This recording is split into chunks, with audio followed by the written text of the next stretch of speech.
نحمده ونصلي على رسوله الكريم اما بعد اعوذ باللہ من الشیطان الرجیم بسم اللہ الرحمن الرحیم۔ بات یہ ہو رہی تھی کہ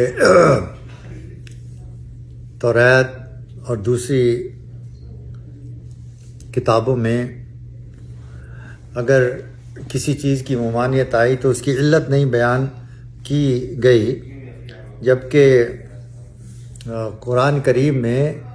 اگر کسی چیز کی ممانعت بیان کی گئی تو اس کی علت کو بھی بیان کیا گیا۔ جیسے شراب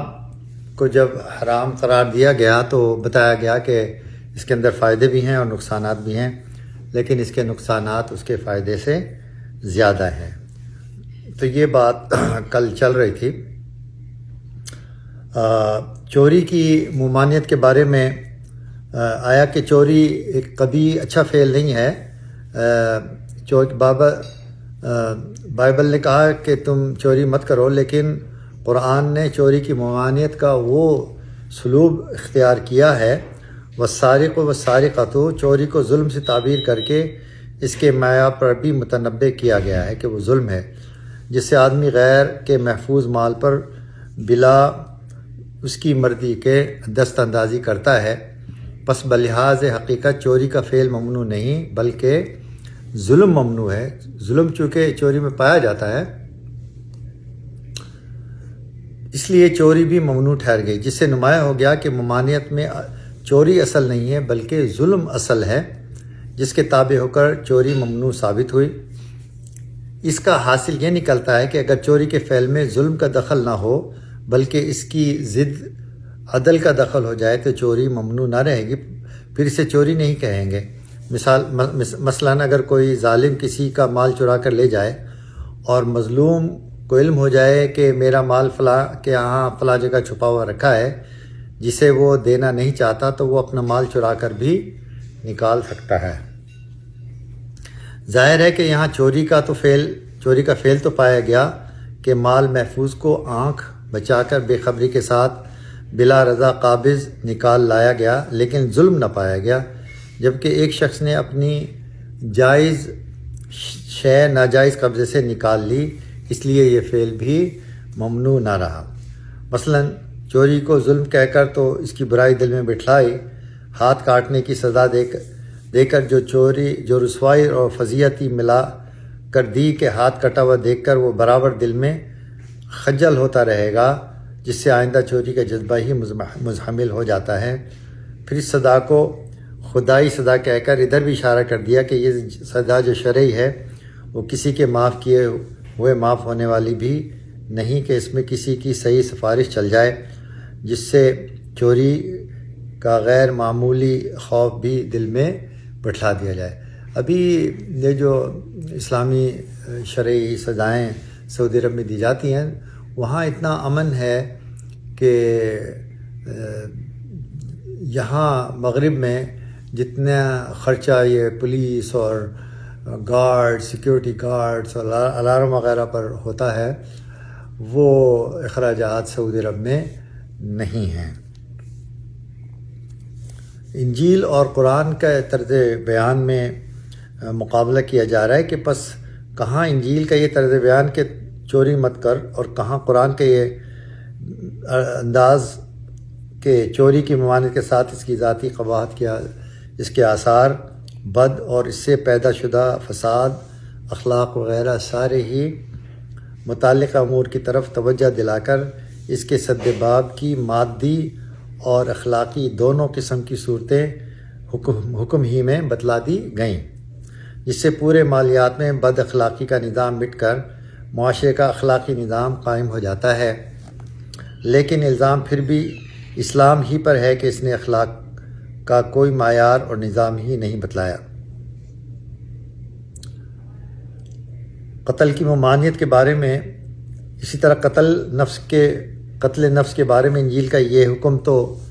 خون مت کر، یعنی قتل مت کرو، ظاہر ہے کہ اس سے حفظ جان کا کوئی اصول سامنے آتا ہے، نہ نظام تحفظ کا کوئی اصول کار، صرف ایک فعل کی ممانعت ظاہر ہو جاتی ہے بخلاف قرآن حکیم کے۔ اس نے یہی حکم اس طرح ارشاد فرمایا ہے، اور سبحان 15 سپارے میں سبحان الذی جو اسریٰ بعبدہ والا سپارہ اس میں ہے کہ اور جس شخص کو اللہ تعالیٰ نے حرام فرمایا اس کو قتل مت کر وہاں مگر حق سے، اور جو شخص ناحق قتل کیا جائے تو ہم نے اس کے وارث کو اختیار دیا ہے، سو اس کے قتل کے بارے میں حد سے تجاوز نہ کرنا چاہیے، وہ شخص طرفداری کے قابل ہے۔ قرآن نے یہاں بھی یہ بیان حکم کے ساتھ وہی اظہار علت حقیقت نما اسلوب اختیار کیا اور بتلایا کہ حقیقتاً قتل نفس ممنوع نہیں بلکہ اسراف فی القتل یعنی قتل بے جا ممنوع ہے، جس سے یہ قتل ناحق ہو جاتا ہے۔ اگر اس میں اسراف فی القتل یعنی قتل کے ناحق ہونے کا دخل نہ ہو، یعنی قتل میں ظلم اور حدود سے تجاوز یا اللہ کی نافرمانی شامل نہ ہو بلکہ حدود خداوندی کے اندر ہو اور بالفاظ دیگر فرما برداری کے تحت ہو، جیسے ظالم قاتل کا قتل بصورت قصاص ہو، یا زانی کا قتل بصورت سنگساری ہو، یا مرتد کا قتل بصورت عدم توبہ ہو، تو یہ اسراف فی القتل نہیں بلکہ عدل فی القتل ہے۔ بس اس آیت نے واضح کر دیا کہ قتل کو معصیت بنانے والی روح بھی اسراف و تعدی ہے۔ خون کرنے کا فعل اپنی ذات سے گناہ نہیں، جو یہ کہہ کر معاملہ ختم کر دیا جائے کہ خون مت کر، بلکہ ظلم فی القتل گناہ ہے جو گناہ گاری کی روح ہے۔ اس لیے قرآن نے یہ نہیں کہا کہ خون مت کر، بلکہ خون کرنے کی دونوں نوع پر روشنی ڈال کر ایک خون ناحق ہے جسے اسراف فی القتل یا ظلم فی القتل کہا جائے گا، سو خون ناحق کو ممنوع ٹھہرایا، جس سے واضح ہو گیا کہ خون کرنا خود ممنوع نہیں بلکہ اس کا ناحق ہونا ممنوع ہے، جس سے قتل کے حق ناحق ہونے کا معیار نکل آتا ہے کہ وہ عدل ہے، جس کی روح سے قتل کے اچھے برے یا جائز و ناجائز ہونے کو پہچانا جائے گا۔ پس قتل کی یہ تفصیل اور اس کے معیار کا یہ ذکر ہی اس حکم کے فطری نظام کی نشاندہی ہے، جس سے جزوی حکم معیاری بن جاتا ہے۔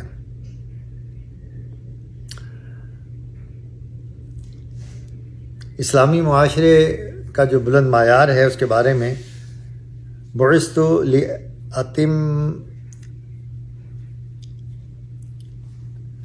لأتمم مکارم الاخلاق، مجھے بھیجا گیا اخلاق کی تکمیل کے لیے۔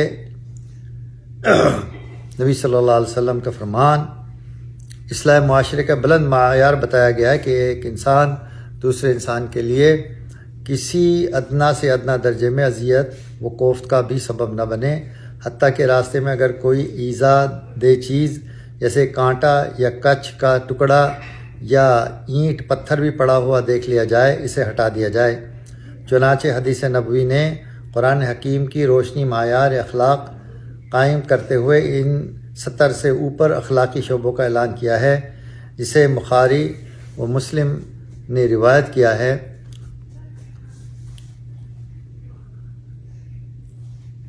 الایمان بضع سبعون شعبۃ فافضلها قول لا الہ الا اللہ وادناها اماطۃ الاذی عن طریق الحیاء شعبۃ من الایمان، مشکات المصابیح۔ ایمان کی کچھ اوپر 70 شاخیں ہیں، اس میں سے افضل شاخ لا الہ الا اللہ کا اقرار ہے، اور نچلے درجے کی شاخ راستے سے تکلیف دہ چیز کا ہٹا دینا ہے، اور حیا ایمان کا عظیم تر شعبہ ہے کہ اس کے بغیر کسی بھی نیک عمل کی آدمی کو توفیق نہیں ہو سکتی۔ بس کسی اچھے معیاری انسان کی تعریف ہی نہیں ہو سکتی کہ وہ زنا کار نہیں، چور نہیں، خونی نہیں، یہ تعریف نہیں بلکہ مذمت ہے۔ اگر تعریف ہو سکتی ہے تو یہ کہ فلاں انسان ان بڑی برائیوں میں تو کیا مبتلا ہوتا، وہ تو دوسروں کی ایذا رسانی کے تصور سے بھی دور بھاگتا ہے اور بچتا ہے، اور حقیر سے حقیر معصیت سے بھی کنارہ کش رہتا ہے۔ عفت مآب اور پاک دامن معاشرے کے قیام میں بدکاریوں کی سزائیں اسلام نے تجویز کر کے بدکاریوں کے دروازے دنیا پر بند کیے، اور اب بھی ہیں کہ چوری کرنے والے کا ہاتھ کاٹ دیا جائے، زنا کرنے والے کو پتھروں سے سنگسار کیا جائے، شراب خور کو 80 کوڑے مارے جائیں، اور قطاع الطریق یعنی ڈاکوؤں کی گردنیں اڑا دی جائیں وغیرہ، جن کی بدولت اسلام آنے کے بعد زمانۂ جاہلیت کی یہ بد عادتیں جو ان میں پشتہ پشت سے چلی آ رہی تھیں اکثر مٹ گئیں، اور ایک ایسا عفت و پاک دامنی کا اجتماعی دور شروع ہوا جس کی نظیر نہ دنیا کی اگلی امتوں میں پائی جاتی ہے نہ پچھلی اقوام میں، جس کی شہادت بیت المقدس کی فتح کے وقت خود بیت المقدس کے عیسائیوں نے دی،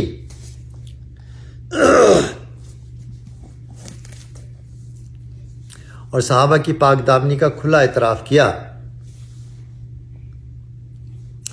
جس کی شہادت ایران کے کمانڈروں نے دی جب مسلمان ایران فتح کرنے گئے اور ان کی پاک دامنی کا ظہور ہوا، جس کی شہادت چینیوں نے دی جب صحابہ وہاں تجارت کی لائن سے پہنچے اور معاملات و معاشرت کی سچائی دکھلائیں، جس کی شہادت ہندوستان کے ہندو راجاؤں نے دی جب مسلمان محمد بن قاسم کی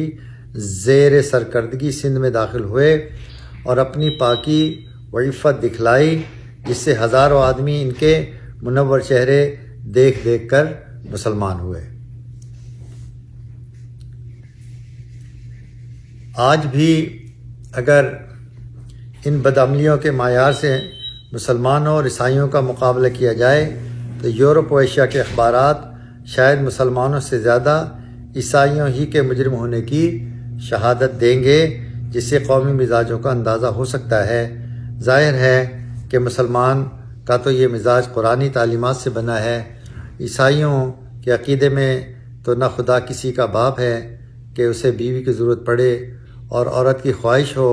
نہ رسول پاک خدا کا بیٹا ہے کہ وہ اس کی زنا شوئی کا نتیجہ ہو، نہ خدا کا رسول کفارہ اور فدیہ دے سکتا ہے کہ وہ مسیح کاریوں میں آزادانہ خدا صدا دینے پر مجبور ہے کہ رحم و کرم سے کسی کو معاف نہ کر سکے، جبکہ وہ ہر چیز پر غالب اور جابر و قاہر ہے، نہ کہ مجبور و مقہور۔ نہ اس کی حکمت میں قصور ہے کہ گناہ کوئی کرے اور بھگتائے کسی بے گناہ کو۔ غرض مسلمان نہ خدا کو جنسی میلان کا شکار جانتے ہیں، نہ رسول کو قوم کی شہوات کا بار بردار سمجھتے ہیں، بلکہ صاف عقیدہ یہ رکھتے ہیں کہ خدا ہر عیب سے پاک ہے۔ سارے رسول ان خرافات کی ذمہ واریوں سے بری ہیں، تو ایسے خدا اور رسول کے ماننے والے لوگ جب تک اس کے دین پر چلیں گے بدعملیوں کی مزاج سے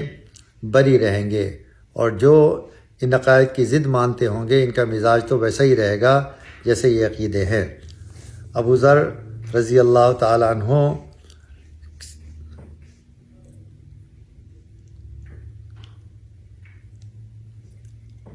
سے یہ راوی ہے، اسلامی کردار، اخلاق اور اسلامی دور میں بدعملیوں کے دروازے بند کرنے بلکہ اکھاڑ پھینکنے کی ان میں سے ایک روایت بھی جناب ملاحظہ نہ فرما سکے۔ نظر پڑی تو حدیث ابو ذر پر، اس کے بھی اس بناوٹی مفہوم پر جو جناب ہی کا تراش شیدہ ہے۔ حقیقت یہ ہے کہ حدیث ابو ذر جواز معصیت کے لیے نہیں آئی بلکہ ایمان کی خاصیت بتلانے کے لیے آئی ہے کہ وہ نجات ہے، اور اس میں معصیت حارج نہیں ہو سکتی، خواہ نجات کو مؤخر بھی ہونا پڑے، اور عذاب بھگت کر آدمی کو نجات ملے گی، مگر ملے گی ضرور۔ پس اس حدیث کا منشا صرف ایمان کا اثر بتلانا ہے کہ وہ نجات ہے، خواہ اولاً نمایاں ہو جائے یا بدیر ظاہر ہو۔ بیان کی گئی ہے کہ بہت سے لوگ ہزار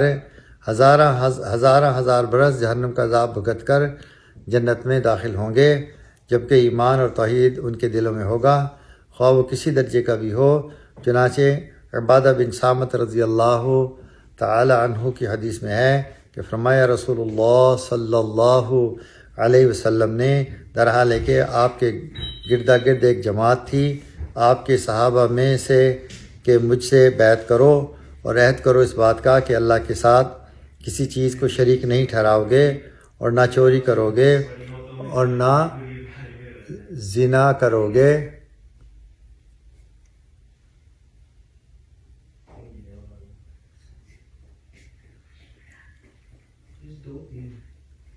نہ کسی پر بہتان باندھو گے، نہ دین کے کاموں میں نافرمانی کرو گے، پس جس نے یہ وعدہ پورا کر دکھایا تو اس کا ثواب اللہ پر ہے، اور جو ان ممنوع باتوں سے کسی چیز کا مرتکب ہوا اور دنیا میں بات کھل گئی، اسے سزا دے دی، جیسے چوری پر ہاتھ کاٹ دیا گیا، زنا پر سنگسار کر دیا گیا وغیرہ وغیرہ، تو وہ دنیا میں اس کے لیے کفارہ ہو گیا، اور اگر ان باتوں میں سے کسی چیز کا مرتکب ہوا اور دنیا میں بات چھپی رہ گئی تو آخرت میں اللہ کی مشیت پر ہے، چاہے اسے معاف فرما دے بشرطے کہ حقوق العباد نہ ہوں، اور چاہے سزا دے یعنی جہنم میں داخل کر دے۔ تو ہم حضرت صلی اللہ علیہ وسلم سے اس بات پر بیعت کی اور عہد کر لیا، رواه البخاری و مسلم۔ چنانچہ خود ہی حضور صلی اللہ علیہ وسلم نے ارشاد فرمایا، بعثت لیتمم مکارم الاخلاق، میں اخلاق کی تکمیل کے لیے بھیجا گیا ہوں۔ بس آج یہیں تک رکھتے ہیں، انشاءاللہ تعالی کل زندگی رہی تو آگے اس کو مضمون کو جاری رکھیں گے۔ اللہ تعالی ہمیں کلام پاک کو پڑھنے کی، اس کو سمجھنے کی اور اس پر عمل کرنے کی توفیق عطا فرمائے۔ وآخر دعوانا الحمدللہ رب العالمین۔ السلام علیکم ورحمۃ اللہ وبرکاتہ۔